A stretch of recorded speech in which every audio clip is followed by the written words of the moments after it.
program is sponsored by Broadway Travel South. बिस्मिल्लाहिर्रहमानिर्रहीम। नाज़रीन, मैं हूं आपका होस्ट इमदाद हुसैन शहजाद लंदन से। आज एक बड़ा ही मुश्तरका सा प्रोग्राम जो है वो आपकी खिदमत में लेकर आ रहे हैं। अहम दिन है, पाकिस्तान में इंतखाबात मुनक्कद हो चुके हैं, एक रोज गुजर चुका है, लेकिन ये एक रोज किस कदर तकलीफ देता पाकिस्तान की आवाम के लिए और पाकिस्तान के उन लोगों के लिए जो ओवरसीज में रहते हैं, जिनकी निगाहें पाकिस्तान की सियासत पर और पाकिस्तान के इंतखाबात की शफाफियत पर थी, उनके लिए बड़ी परेशानी का आलम था। तमाम लोग जो ओवरसीज पाकिस्तानी है, मेरे नॉलेज के मुताबिक सारी रात जागते रहे और इस बात का इंतजार करते रहे कि कब उनके वोट के तकद्दुस को अहमियत दी जाएगी और वो नताइज उनके सामने लाए जाएंगे जिनकी वो तवक्को करे। आज मेरे इस प्रोग्राम में बड़ी ही मारूफ शख्सियत, पाकिस्तान के एक मारूफ जर्नलिस्ट जो इस वक्त लंदन में मुकीम है, अपना एक टीवी चैनल यूट्यूब पर भी चलाते हैं, और उन्होंने बड़ी मेहरबानी फरमाई है कि आज उन्होंने ये एक मुश्तरका प्रोग्राम कर रहे हैं। वो मैं उनको मेहमान तो नहीं कहूँगा, वो भी मेज़बान है, मेरे दोस्त हैं, सीनियर हैं, और बड़ी ही मेहनत के साथ जो है वो पाकिस्तान के अवाम तक वो इत्तलात पहुंचाते हैं जो एक सहाफ़ी का फर्ज होता है। और वो आज मेरे साथ मौजूद हैं जनाब अमजद चौधरी साहब। का पाकिस्तान में जब हम इकट्ठे काम करते थे, रोजनामा खबरें और मुख्तलिफ अखबारात में काम किया, एक वसी तजर्बा रखते हैं। आज उनसे भी जानेंगे कि ये जो कल रात को जो वाकया हुआ है पाकिस्तान में और उसकी टाइमिंग क्या थी, किस वक्त क्या हुआ, किस वक्त क्या हुआ, कब जो है इंटरनेशनल मीडिया जो है इस वाकये को रिपोर्ट कर रहा था, पाकिस्तान के इंतखाबात को शफाफ करार दे रहा था, लेकिन अचानक क्या हुआ, अचानक वही हुआ जो हम सुनते आते हैं कि जुर्रू फिर गया। और जुर्रू कैसे फिरा, कैसे, क्या प्लानिंग थी और इसके अंदर असल कहानी क्या है, अमजद चौधरी साहब हमें बताएंगे और मैं भी कुछ हकायक आपके सामने रखूंगा। आइए अमजद चौधरी साहब से जानते हैं कि पाकिस्तान के कल 8 फरवरी को होने वाले इंतखाबात के नताइज क्या हैं और आने वाली सियासत पर इसके क्या असरात मुरतब होंगे। जी अमजद साहब, मैं अपने प्रोग्राम में आपको खुशामदीद कहता हूँ। जी, बहुत शुक्रिया। सबसे पहले आपके तमाम नाज़रीन को मेरा अस्सलाम वालेकुम। आपने मेरे बारे में कुछ ज़्यादा ही बोल दिया। माशाल्लाह आप का प्रोग्राम मैं भी रेगुलरली सुनता हूँ और माशाल्लाह जिस फ्लो के साथ आप बोलते हैं, जितनी आपकी वोकैबुलरी है, जितना आपका नॉलेज है और जो स्पीड है आपकी, बगैर किसी प्रॉम्प्टन के, बगैर किसी जो क्या कहते हैं लिख के कोई चीज़ पढ़ने से, तो ये जो जर्नलिस्ट होते हैं, जो ग्राउंड रियलिटी पे काम करने वाले होते हैं, ग्राउंड पे काम करने वाले होते हैं, जो पुराने अखबारों में काम करते रहे हैं, ऑब्वियसली उनके अंदर ये टैलेंट होता है जो आपके अंदर हर वक्त छलकता है। अब आपका सवाल आया कि पाकिस्तान के जो मौजूदा इलेक्शन हुए हैं, अभी हुए तो इलेक्शन थे, लेकिन अभी वो इलेक्शन जो है सिलेक्शन में बदल गए हैं, तो उसके ऊपर बात की जाए। सबसे पहले तो मैं अमदाद साहब आपको ये कहूँगा कि फरमान है अल्लाह ताला के कि हर शर में खैर होती है। तो ये जो कुछ हुआ है इसमें भी खैर है। गो के लोग थोड़े मायूस हैं, परेशान हैं कि हमारी इतनी सीटें थी, तकरीबन 179 के करीब जो है वो कौमी असम्बली की सीटें बनती हैं, जिनके फॉर्म 45 जो हैं वो आ चुके हैं और उसमें छीनी जा रही हैं। जिस तरह छीनी जा रही हैं वो भी सबके सामने है, उसके ऊपर जरूर आगे चल के बात करेंगे। लेकिन आप ये देखें कि सबसे पहला इस इलेक्शन का जो पॉजिटिव चीज है कि हम एक कौम बन गए, ये बहुत बड़ी बात, और उसके लिए कुर्बानी हम सब ने दी है।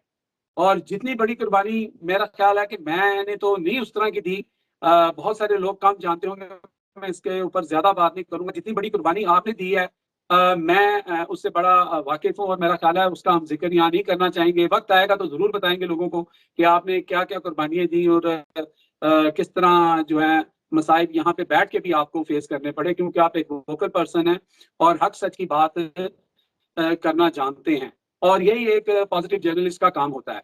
अब हम आ जाते हैं कि जनाब खान साहब ने जो है वो एक ऐसा, जिसे कहते हैं ना कि शऊर बांट दिया है लोगों के अंदर, एक ऐसी रूह बांट दी है कि आप ये देखें कि ये लोग किस तरह आए, किस तरह लंदन प्लान बना, किस तरह डील्स हुई, किस तरह ये सारा मामला हुआ, किस तरह फिर जुल्म बर्बरियत हुए। 2 साल से इसकी तैयारियां हो रही थी, 1 साल इलेक्शन लेट किया गया, साबका चीफ जस्टिस को हटाने का इंतजार किया गया, फिर अपनी मर्जी का जो चीफ जस्टिस है, जब ये कहते थे काजी आएगा तो लग पता जाएगा, तो पता तो लग गया। तो वो आज मुझे कोई कह रहा था कि जनाब अदलिया जो है वो नंगी हो चुकी है, तो अदलिया इस केस में क्या करेगी, ये जो फॉर्म 45 का मसला है। तो मैंने कहा, मुझे कह रहा था कि नंगी हो जाएगी वो, कहने लगा। मैं क्या, और की नहीं नंगी होनी है। मकसद कहने का ये है कि अभी हमने कुछ देखना है। तो इसमें सबसे बड़ी बात ये है कि मैं अपने ज़ही शऊर और बाशऊर कौम को ये पैगाम जरूर दूंगा आपकी विसादत से कि जिस तरह उन्होंने परसों कल निकले हैं, जिस तरह वो सुबह 7 बजे लाइनों में थे, जिस तरह औरतों ने धूप के अंदर खड़े होकर 1.5 पौने 2 घंटे 3 घंटे इंतजार किया, तो इलेक्शन के रिजल्ट को आप भूल जाएं। किसको नहीं पता, आप मुझे बताएं कि आपने किसी, देखें पाकिस्तान में इस वक्त एक कारोबार होता है कि जब इलेक्शन होते हैं तो इलेक्शन की रात या अगले दिन बहुत ज्यादा मिठाई बिकती है, मिठाई वाले ज्यादा मिठाई बनाते हैं। क्या किसी की मिठाई बिकी? क्या किसी ने मिठाई खाई? अगर भंगड़े भी डले हैं तो वो भी पीटीआई की तरफ से। आप मुझे एक वीडियो दिखा दें जहां मुस्लिम लीग नून वाले कह रहे हो शेर एक बारी फेर, तो उनके पास कुछ भी नहीं है, उनके पास कुछ नहीं है। मां सवाल इसके कि उन्होंने एक स्पीच कर दी जिसे वो विक्ट्री स्पीच कह रहे हैं, तो जिसको लोग जो हैं वो जो वाडा साहब हैं, फैसल वाडा साहब, वो उसको शर्मिंदगी की स्पीच कह रहे हैं। तो ये विक्ट्री उनकी नहीं है, विक्ट्री आपकी है। हाँ, पेपर के अंदर हेर फेर किया जा रहा है, आपसे के साथ फ्रॉड किया जा रहा है, लेकिन आप ये तो देखें कि अगर आप जो है वो एक जो आप कह सकते हैं कि एक चील होती है और एक अकाब होता है। आप जितना मर्जी चील को अकाब बना लें, पेंट कर लें, चोंच बना लें, सारा कुछ कर लें, लेकिन वो उस उड़ान पे नहीं जा सकता जहाँ पे पीटीआई चली गई है, जहाँ पे इमरान खान ले गया है। जी देखिए, मैं तो ये समझता हूँ आपने बड़ा अच्छे तरीके से इस सारे वाकयात को जो है कल जो हुए हैं, रूनुमा हुए हैं और आज हो रहे हैं, इनको बयान किया। मैं तो ये जानता हूँ कि कल शाम 5 बजे से मैं बिल्कुल जो है वो टीवी स्क्रीन के सामने बैठ गया था, और 5 बजे इलेक्शन का जो अमल है वो खत्म हुआ है। तकरीबन आप समझ लें कि 5 के 5:15 हो गए होंगे कुछ पोलिंग स्टेशन पर। लेकिन उसके बाद अचानक जो है वो मामला जो है बिगड़ना शुरू हुए हैं, और 5 बजे से लेकर रात 10 बजे तक तो पाकिस्तान का तमाम मेन स्ट्रीम मीडिया जो है, हत्ता के वो मीडिया भी जिसको पाकिस्तान मुस्लिम लीग नून का हमायती समझा जाता है, वो सब लोग भी बड़ी हैरत का इजहार कर रहे थे और इस बात पे बड़े हैरान थे कि 67% से ज्यादा टर्न आउट हुआ है और लोग बाहर निकले हैं, और वो लोग पहचाने हुए लोग हैं जो बाहर निकले हैं। आप ये नहीं कह सकते कि जी अगर 67% जो है वो टर्न आउट हुआ है तो आप वाजे तौर पर ये कह सकते हैं। और बड़े बड़े जर्नलिस्ट जो है पाकिस्तान के, जिनमें लौंडे रपाड़ा, वो जो क्या कहते हैं नवाब, वो साहब हैं जो क्या नाम है उनका, मंसूर अली खान साहब, और इसके अलावा सलीम साफी, और जितने भी, ये सब लोग इस बात पर मुत्तफिक थे कि ये जो मॉब बाहर आया वोट डालने के लिए, इसमें जाने पहचाने चेहरे जो है वो तहरीक इंसाफ के वोटर्स के हैं, क्योंकि लोग 2 साल से देख रहे हैं कि इन पर जुल्म सितम हो रहा है, कौन लोग हैं, और लोगों को ये शऊर भी था कि अब जो है लोगों का खौफ जो है वो एकदम से बाहर आएगा और लोग जो है वोट के जरिए अपने ख्यालात का इजहार करें। लेकिन अचानक 10 बजे तक तो तमाम मेन स्ट्रीम मीडिया जो है वो उस वक्त तक 60 से 70 सीटें जो है पीटीआई की दिखा रहे थे, और 15 से 16 सीटें जो है वो मुस्लिम लीग नून की दिखा रहे थे। जीएनएन पे मैं देख रहा था, एआरवाई पे देख रहा था, तो रिजल्ट जिस तरीके से आ रहे थे, और ये रिजल्ट मैंने तो बड़े इलेक्शन देखे हैं, लड़े हैं, आपने भी देखे होंगे, और खुद हम सियासी कारकुन भी रहे हैं। ये जो वो इलेक्शन होते हैं, ये जो आप जिसको आप इस जमाने में 45 कहते हैं, ये वो परफॉर्मा होता है जो पोलिंग एजेंट भर के स्टैंप लगवा के बाहर आके अपने जो कैंडिडेट होता है उसको देता है। तो उसी परफॉर्मे को लोग व्हाट्सएप कर रहे थे टीवी चैनल्स पर, और टीवी चैनल्स पर ये सारी डिटेल्स आ रही थी। आजकल आप किसी चीज को छुपा नहीं सकते। लेकिन फिर अचानक जो है वो राजा साहब, जिनको मैं आमतौर पे क्या करता हूँ, वैसे तो राजा लोग जो होते हैं बड़े बाइज्जत लोग होते हैं, लेकिन हमारे लाहौर में पता नहीं किस बात से ये बात चली है कि जो बाल काटने वाला नाई होता है उसको राजा कहते हैं। और राजा जी आपको पता होगा, आप भी लाहौर के रहने वाले। तो राजा साहब जो अचानक चले गए और वो 20 मिनट के बाद वापस आए। इस 20 मिनट में क्या हुआ, किससे मुलाकात हुई, किससे हदायत दी, मुझे ये जो मेरे जराए बता रहे हैं वो यही है कि हाफिज साहब ने उसी वक्त जो है वो तस्बीह फेरना शुरू कर दी, और वो तस्बीह जो है वो सुबह तक फिरती रही, और उसके बाद जो है वो नताए जाना बिल्कुल बंद हो गए। इंटरनेट सर्विस जो है वो तकरीबन मुअत्तल थी, और उसके बाद ये जो जुर्रू भेजा गया ये तकरीबन शहरी के हो गए। कहते हैं चोर जो होता है ना, चोर आमतौर पे वो चोर साहब कहते हैं कि शहरी के वक्त आता है, जब आप नमाज का टाइम होता है ना, जो मुसलमानों का भी कॉन्सेप्ट है, वो उस वक्त जब आपको खूब नींद आ रही होती है ना, और उस वक्त जो है ना आपके चोरी के वाकयात जो है, वारदातें जो है बढ़ जाती हैं, और जो सियाने लोग हैं वो डंडा सोटा पकड़ के उसी वक्त जाग रहे होते हैं। तो ये भी इन्होंने जो चोरी की वारदात की है तकरीबन पाकिस्तान में शहरी के बाद शुरू की है। आप अगर एक बिल्कुल वो सही कहा आप। मरियम हाँ औरंगजेब, उनका एक अगर आप ट्वीट हाँ जी, देखें, एग्जैक्टली मैं भी वही कहने लगा कि हाँ जी 3 बज के उनकी पहली स्पीच आई है, 17-18 सिर्फ पे आई ये हैं क्या अभी। कि अगर आप गौर से देखें, और जब ये प्रोग्राम ऑन एयर करेंगे, आप अपनी साइड से अगर हो सके तो उसको चलाइएगा। मैं अपनी टीम को कहूंगा कि वो उनकी वो स्पीच चलाएं। उसमें उन्होंने कहा कि अभी तक 15% यानी 9 सीटों का रिजल्ट आया है, और वो कंफ्यूज थी। बड़ी अहम बात आपको मैं बताने वाला हूँ कि वो मियां नवाज शरीफ की सीट पर कंफ्यूज थी। उन्होंने बिल्कुल, वो अगर तकरीर मेरी टीम चलाएगी तो मैं आपको अपने नाज़रीन को बता सकूंगा कि वो उस वक्त तक ये कंफ्यूज थी कि नवाज शरीफ जीते हैं कि नहीं जीते। उनको इतला नहीं मिली होगी अभी कि क्या धांधला हुआ है। तो वो कह रही थी कि मियां नवाज शरीफ के हल्के में यास्मीन राशिद के मुकाबले गिनती जारी है। उसके बाद अचानक जो है वो ये धांधला और चुरू फिरना शुरू हुआ, और ऐसा चुरू फिरा के इन्होंने, और पता नहीं ये पागल लोग हैं, ये मेंटली अपसेट हैं। शहबाज शरीफ या फिर बने हुए बेरूपिये हैं। वो मियां शहबाज शरीफ को देखें तो वो भी मेंटली अपसेट है। मियां नवाज शरीफ को देखें तो वो जो उनकी जो तकरीर है, आज उन्होंने जो शर्मिंदगी स्पीच की है, जिसको आपने बड़ा अच्छा खूबसूरत आपने और फैसल वाडा ने जो नाम दिया कि शर्मिंदगी स्पीच है, वो कल रात को होना थी। ये वो स्पीच थी जो वो आपको याद है 1965 में वो जनरल अरोड़ा ने कहा था कि हम जो है जिम खाना में जाके नाश्ता करेंगे, जश्न मनाएंगे, तो सारा कुछ बढ़ गया था।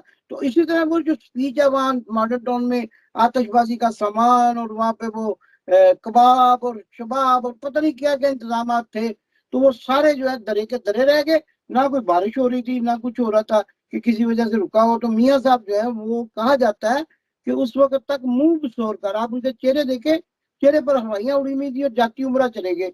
और जब उनको रात को उठाकर ये कहा गया कि मियाँ साहब फिक्र ना करो, ਤੁਹਾਡੇ हक ਦੇ ਵਿੱਚ जनाब ਜਿਹੜਾ ना ਝੁੱਟੂ फेरन लगे हैं, फिर उनको होश आई कि मैंने कुछ। और अभी भी इतने पागल या बेवकूफ हैं या आवाम को पागल समझते हैं कि जिस जगह तकरीर कर रहे हैं उसके नीचे एक स्लाइड चल रही है, जिसपे उस वक्त शाम तक जब वो शर्मिंदगी की स्पीच कर रहे थे, 91 सीटें जो है वो पीटीआई की दिखा रहे हैं। फिर भी कह रहे हैं हम सिंगल मेजोरिटी पार्टी बनकर सामने आए हैं। पता नहीं गिनती जी नहीं आती या वो पता नहीं। मैं आपको बताता हूँ, ये आप इसी प्रोग्राम के हिस्से में आप वो चलवा दीजिएगा जो इमरान खान साहब की विक्ट्री स्पीच आई है। आपको पता आर्टिफिशियल इंटेलिजेंस के जरिए जो बावकाश जी भी, हाँ जी बावकाश नहीं भी।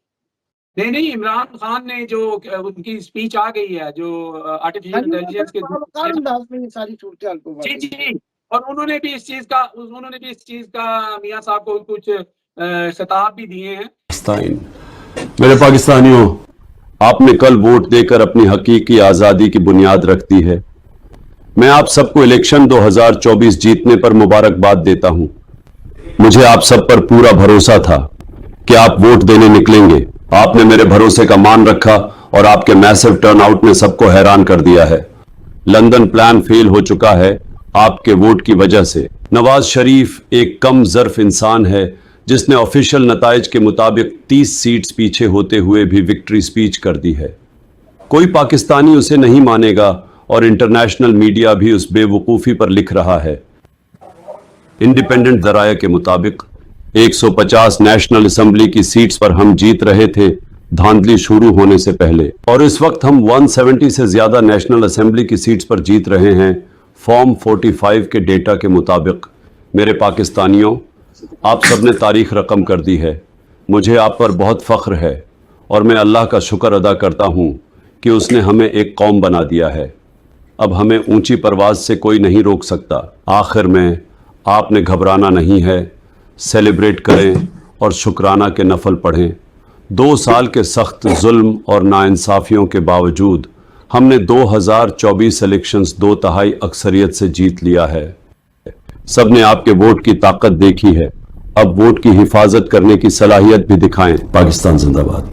तो उन्होंने भी यही बात आप वाली की है कि ये एक ऐसा शख्स है, इसका दिमाग काम करता कि नहीं करता कि हम 90+ सीटों पे अभी भी बैठे हुए धांधली के बाद भी, तो ये 60 सीटें लेके अपने आप को जो है वो विक्ट्री स्पीच दे रहा है। बहरहाल मैं आपको 2-3 चीजें जो है ना वो जरूर बताना चाहता हूँ आपके नाजरीन को। नंबर 1 तो ये है कि ये जो कहते थे, काफी अरसे से इन्होंने एक स्लोगन बनाया हुआ था, बर्गर बच्चे, बर्गर बच्चे, बर्गर बच्चे।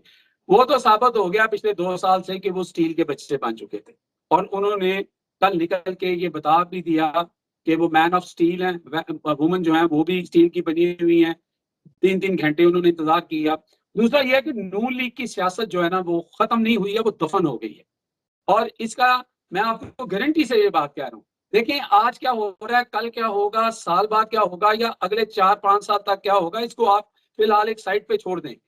मुझे ये बताएं कि आज सब कुछ होने के बावजूद, इतनी सख्तियों के बावजूद, 5 साल बाद हो सकता है ये माहौल नहीं होगा, इतनी सख्तियां नहीं होंगी, निशान नहीं छीना जाएगा, ठीक है, खान साहब भी बाहर होंगे, तो फिर क्या हालात होंगे। उस हालत में हाथ पांव बांध के, मुंह पे पट्टियां बांध के, आंखों पे पट्टियां बांध के, जख्मी करके, हर चीज करके, एक निशान की बजाय 400 निशान दे के, फिर भी अगर 2/3 से ज्यादा वो मेजोरिटी जो है इमरान खान ले गया है, और इन लोगों की मैं आपको बता रहा हूं कि आप यकीन करें 25 से 30 सीटों से ज्यादा इनकी सीटें नहीं है, बल्कि इससे भी कम होंगी अगर आप जेन्युइनली देखें आप। तो अब इनके साथ इनकी ऑप्शन क्या थी? मैंने जेन्युइनली तमाम सीटों का जो है ना जायजा लिया, 22 से 23 सीटें इनकी बनती है सिर्फ। चले मैंने थोड़ा उनको मैंने थोड़ा उनकी विक्ट्री स्पीच को ग्रेस देने के लिए 8-7 बढ़ा दी हैं। तो अब मैं आपको ये बता रहा हूं कि इनका जो ख्वाब था, इनका ख्वाब ये था, आपने देखा कि किस तरह मरियम नवाज शरीफ ने आज से 2 साल 2.5 साल पहले जुनैद सफदर को लॉन्च किया था, एकदम पाकिस्तान बुला के वो सारा बास्केट बुस्केट पहना के। ये इनका प्लान था। पीपल्स पार्टी का भी प्लान था कि ये अपनी जनरेशन दर जनरेशन को आगे इंट्रोड्यूस कराएंगे। मियां साहब जो थे इसीलिए तड़प रहे थे, ये डील इसलिए की कि मैं अपनी बेटी को इंट्रोड्यूस करा के और इसको मैं कमान दे दूं। शहबाज शरीफ साहब अपनी कांटी लगा रहे थे, अपनी कैंचियां मार रहे थे। लेकिन आप ये देखें कि इनका वो सारा प्रोग्राम बढ़ गया। आप इनको अपने लाले पड़ जाएंगे। मरियम नवाज शरीफ प्राइम मिनिस्टर तो दूर की बात है, आइंदा आने वाले दिनों में अपनी सीट भी नहीं जीत सकेंगी, क्योंकि वो इस दफा भी अपनी सीट नहीं जीती, ठीक है। इवन नवाज शरीफ अपनी सीट हार गए, अपना मनसरा से भी, लाहौर से भी, कहाँ पे 100 तकरीबन 17-18 लाख। असम शरीफी क्या है कि ये अपने जो है ना वो क्या कहते हैं ससुराल घर से हार गए हैं। ये एक किस्म का इनका ससुराल घर है ना मरियम का, ठीक है ना जी। वहां से भी झुर्रू भेज के दोबारा जितवा लिया गया है। यहाँ पे मुझे शोर नहीं है, लेकिन वहां पे लोग अड़े हुए हैं। जी हाँ, कोशिश कर रहे हैं हर जगह। तो एक चीज है, अभी एक बहुत इंपॉर्टेंट बात ये है, एक इंपॉर्टेंट बात मैं आपको बताता चलूं कि इस दफा जो ये इलेक्शन हुई है, जो धांधली हुई है, इसके ऊपर ना तो यूरोपियन यूनियन खामोश है और ना ये अमेरिका खामोश है। आपको पता है आज कल रात तक जो है वो स्काई न्यूज पे, बीबीसी न्यूज पे, इंटरनेशनल मीडिया पे, हर जगह पर जो है वो ये बात बिल्कुल सामने आ गई है। बेशुमार वीडियोस मौजूद है। आज तो जमाना ऐसा है कि आप यूट्यूब पे डालें, भी आपको स्काई न्यूज की वीडियो मिल जाएगी। और वो बड़े मुख्तबर रिपोर्टर्स हैं जो रिपोर्ट कर रहे हैं, बाकायदा इलेक्शन सिटी में खड़े हुए हैं, वहां से रिपोर्ट कर रहे हैं कि तकरीबन 170 के करीब सीटें जो है वो पीटीआई की आ रही हैं, जो भी इन्होंने। Cordelia, I guess early point in getting some of these results through. Yesterday we were discussing it was going to be relatively close compared to some recent prior elections in Pakistan, but it seems like some surprises are emerging.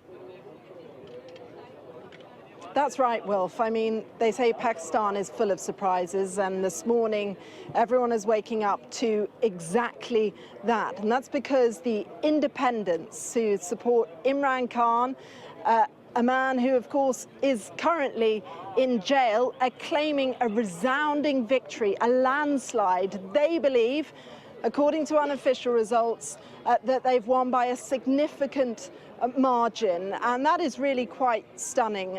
Some people talked about low turnout potentially yesterday. The PTI and many others suggesting that is not the case, that young people and women turned out in their droves to get behind Imran Khan. Now I can just walk you over here and show you around. We're at the Election Commission. That screen behind me is the official results, and that's where we're seeing a bit of a discrepancy. They've been very slow to come in, much slower than they have in previous elections. But even still, with the, what have we got now, 56 or so seats that are currently being counted, still put, the independents ahead, but we might not get any sense of a firm result till at least the evening. Cordelia, thanks so much for that. Cordelia Lynch there in Islamabad. And well, they say that Pakistan is full of surprises, and this morning the people of Pakistan are waking up to exactly that. The PTI, the party of Imran Khan, who remains in jail, his candidates forced to run as independents, are claiming what they say is a clear victory, but they are also concerned about what they claim is election rigging. Now, behind me, you can see the official results. So far, 53 seats in the National Assembly have been returned. Official results say that the independents are ahead at 18, that the party of Nawaz Sharif, the man that many believe the military want in power, are at 17, and the People's Party of Pakistan, led by Bilawal Bhutto Zardari, are at 60. So this is all very interesting because people thought it was a foregone conclusion. But the PTI say that there was a big turnout, particularly amongst youth, amongst women, and that they came out in their droves to support Imran Khan, who won't be able to lead the party, who remains behind bars, and yet you're seeing this groundswell of enthusiasm. Now, what does it mean for an actual result? Well, potentially we could be looking by the end of the day at a hung parliament. I think what this board behind us does show is that Sharif is very unlikely to get a clear majority, but lots of complaints coming in here to the Election Commission about tampering with results, about the slowness in which they've come in. We would expect to have seen many more by this time in the morning, and yet we haven't. So lots to play for, fascinating dynamic here, and Khan still appears to have maintained that popularity. अच्छा, आपने बड़ी दिलचस्प बात कही मैं है। आप status बता रहा हूँ कि इस वक्त अमेरिका के जो इस वक्त स्पोक्समैन हैं मैथ्यू मिलन, उन्होंने उनका स्टेटमेंट आ गया है। उन्होंने कहा है कि हम बिल्कुल कंसर्न हैं पाकिस्तान के अंदर जो इंतखाबात हुए हैं उनकी शफाफियत पे, और उन्होंने बाकायदा तौर पे कहा कि जो वहाँ पे इंटरनेट बंद किया गया, फोन की सहूलत बंद की गई, वहाँ पे जो तशद्दुद किया गया, वहाँ पे जो ह्यूमन राइट्स के मामलात हुए, हम उन सब चीजों पे कंसर्न है। लेकिन उन्होंने दो चीजें बड़ी अहम की हैं। एक, उन्होंने ये कहा कि पाकिस्तान में जो भी गवर्नमेंट फॉर्म होगी, जो भी लोग करेंगे, हम उनके साथ काम करने के लिए तैयार हैं, वो चाहे जिस मर्जी पार्टी की हो। अब ये बड़ा जुमला जो है वो अहम है। वो इसलिए है कि इससे अब नवाज शरीफ फैमिली और ये नून लीग की हवाएं जो है ना वो जरूर खारिज होंगी। उसकी वजह ये है कि अमेरिका का जो जिसकी वजह से रजीम चेंज हुआ था, उसके अंदर एक ही बात थी, उनको पीटीआई से मसला नहीं था। वो कह रहे थे कि इमरान खान हमें नहीं चाहिए। अभी करंट सिचुएशन के अंदर इमरान खान ना तो इलेक्टर उसमें है, अपना इस वक्त इलेक्शन लड़ा उन्होंने, वो बाहर हैं, तो उनको जमात से कोई मसला नहीं है। उन्होंने ये इंडिकेशन दे दिया। इसका मतलब ये है कि वो पीटीआई से उनको प्रॉब्लम नहीं। ये रोशनी में कि पीटीआई से फिर कौन सा बंदा सामने आएगा? नहीं, वो तो ऑब्वियसली खान साहब जो हैं वो, इनको तो चॉइस दी भी गई थी कि 3 लोगों की, वो खान साहब पे बनता है, वो इसको करेंगे। उसमें काफी सारे लोग हैं। लेकिन एक चीज मैं आपको बताता हूँ कि उसके बाद उन्होंने जो अगला जुमला कहा है वो बड़ा जरूर, उन्होंने कहा कि हम इस चीज को बिल्कुल इन्वेस्टिगेट करेंगे, और वहां पे जो धांधली हुई है, जो हमें पता लगा है कि जो उनका इलेक्टोरल सिस्टम था उसके अंदर इंटरफेरेंस की गई है, यानी कि वो इलेक्शन कमीशन की बात कर रहे हैं, वो फॉर्म 47 की बात कर रहे हैं, वो फॉर्म 45 की बात कर रहे हैं। यही चीज जो है वो यूरोपियन यूनियन ने कहा, बल्कि यूरोपियन यूनियन ने तो एक हाथ आगे बढ़ के ये कहा है कि हमारी जो वहां पे टीम गई हुई है, हमने उनसे रिपोर्ट तलब कर रही है, और उस रिपोर्ट के बाद हम एक्शन लेंगे। और आपको पता है कि यूरोपियन यूनियन अगर एक्शन लेगी तो ये जो बरामदाद हम करते हैं, जो हमारे मसाइल हैं, ये कितने बढ़ जाएंगे। ये इतना आसान नहीं है। और अभी तो वो कहते हैं अभी तो पार्टी शुरू हुई है। अभी तो पीटीआई के जो लोग हैं वो इवन रिपोर्ट भी हैं, सब कुछ हैं, वो आहिस्ता आहिस्ता अपना एहतजाज जो है उसको, क्योंकि देखें एहतजाज सारे पुरअमन होने चाहिए। आज भी 4 शहादतें हो गई, केपीके में 4 लोग बेचारे मारे गए, वो किसी के बच्चे थे। तो ये जरूरी है कि जो है सिविलाइज तरीके से जो है वो अपना प्रोटेस्ट जो है वो जारी रखा जाए। लेकिन आप देख लें कि इन इलेक्शन की मैं नहीं समझता कि वो आपने देखा कि वो लोग कहते हैं कि यार इस बंदे के साथ जो है ना, ये तो बड़ा अक्लमंद था, ये तो अरबपति था, ये खरबपति था, इनके तो ये चलता था, वो चलता था। यार इसने इतनी बड़ी गलती कैसे कर दी? का माल जो है ना दिमाग पे चढ़ गया, दिमाग चल गया है जनाब।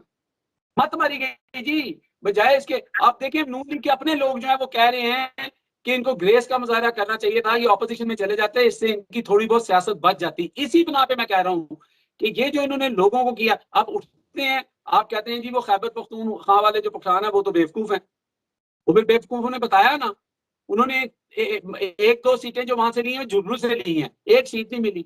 तो जब आप कभी पंजाबी कार्ड खेलेंगे, कभी आप सिंधी कार्ड खेलेंगे, कभी आप पठानों को बुरा भरा कहेंगे, कभी ओवरसीज पाकिस्तानियों को कहेंगे कि ये तो यहाँ पे अपने वालिदैन दफनाने के लिए आते हैं, लाशें दफनाने के लिए आते हैं, तो इस वक्त जो है इनके पास कुछ भी नहीं है। ठीक है, और जो जिन्होंने वादा वईद किया था, जिन्होंने इनकी हुकूमत बनवानी है, उनको भी एक मैसेज मिल गया है। वो जो एक मिथ थी ना कि जनाब 75 ईयर से जब तक ये लोग जो हैं जिसको चाहेंगे वही बनेगा वही जीतेगा, वो मिथ इमरान खान ने तोड़ दी है। इमरान खान ने ये बता दिया है कि मैं अल्लाह अल हक है और जो अल्लाह चाहता है और जो अवाम चाहती है उसके बाद वही होगा। अवाम ने ये जो कल कारनामा अंजाम दिया है, इसके जो असरात हैं वो बहुत दूर तक जाएंगे और आने वाले दिनों में हमारे मुल्क की सियासत जो है वो पीक पे होगी। और एक चीज और मैं लास्टली आपको बताऊंगा, प्रोग्राम लंबा हो जाएगा, उसके बाद आप इसको जो है वो कंक्लूड करें। एक चीज मैं आपको बताता हूं कि क्या हुआ। देखें, ये लोग वापस आए, हेल्थ कार्ड छीन लिया, एहसास कार्ड छीन लिया, लंगर खाने बंद कर दिए, सेफ जो अपना शेल्टर होम थे वो बंद कर दिए। इन्होंने जो इमरान खान ने अच्छे काम किए थे इन्होंने सारे आके बंद कर दिए। हालांकि इससे इसको कहते हैं ना मत मारे जाना। अगर ये उसको कंटिन्यू करते चाहे अपने नाम से ही करते, कुछ ना कुछ इनकी सैर रह जाती, लेकिन इन्होंने ये किया। लेकिन एक चीज ये इमरान खान से नहीं छीन सकते, ना ये छीन सकते हैं, ना इनको लाने वाले छीन सकते हैं और ना कोई और शख्स छीन सकता है। वो है इमरान खान ने जो शौर दे दिया। अब शौर कैसे छीनेंगे, वो नहीं छीन सकता जी। बहुत शुक्रिया जनाब अमजद चौधरी साहब, आज आपने बड़े ही खूबसूरत अंदाज में पाकिस्तान में कल होने वाले इंतखाबात और आज उनके असरात पर रोशनी डाली। मेरे हमारे नाजरीन को बड़े ही अच्छे जो मालूमात हैं वो आपके जरिए मिली। बड़ी खूबसूरत बात कही आपने कि जो इमरान खान ने शौर दे दिया है वो नहीं छीन सकते। इतना ज्यादा शौर है कि आप देखें कि तकरीबन जितने भी लोग अपने अपने हल्कों में खड़े थे सबका निशान मुख्तलिफ और मुश्किल तरीन था, लेकिन देहातों में 97% जो है 67% जो है वो टर्न आउट रहा। और इससे अंदाजा लगाएं कि देहाती लोग जो मियाँ बीमार शरीफ और मियाँ नवाज शरीफ से ज्यादा अक्लमंद हैं कि इनको 91 की सीटें नजर नहीं आ रही और अपने आप को सिंगल मेजोरिटी पार्टी करें, लेकिन देहातों में रहने वालों ने बैंगन, केला, आलू सबको पहचाना और उसी पर मोहर लगाई जो निशान इन्होंने उनको कंफ्यूज करने के लिए। यही एक शौर की निशानी है, ये एक सियासी समझबूझ की निशानी है। नाजरीन, इमरान खान ने आज जो अपनी स्पीच दी है आर्टिफिशियल इंटेलिजेंस के जरिए उसमें बड़े ही राज पनाह है और आने वाले दिनों में हम आपको ये भी बताएंगे कि पाकिस्तान में इमरजेंसी कब लगने जा रही है।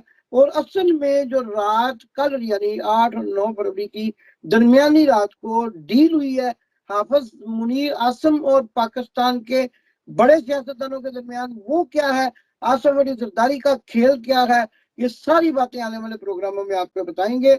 अब तक के लिए मोहतरम जनाब अमजद चौधरी साहब को और मुझे इस प्रोग्राम से इजाजत दीजिए। अल्लाह हाफिज। पाकिस्तान जिंदाबाद।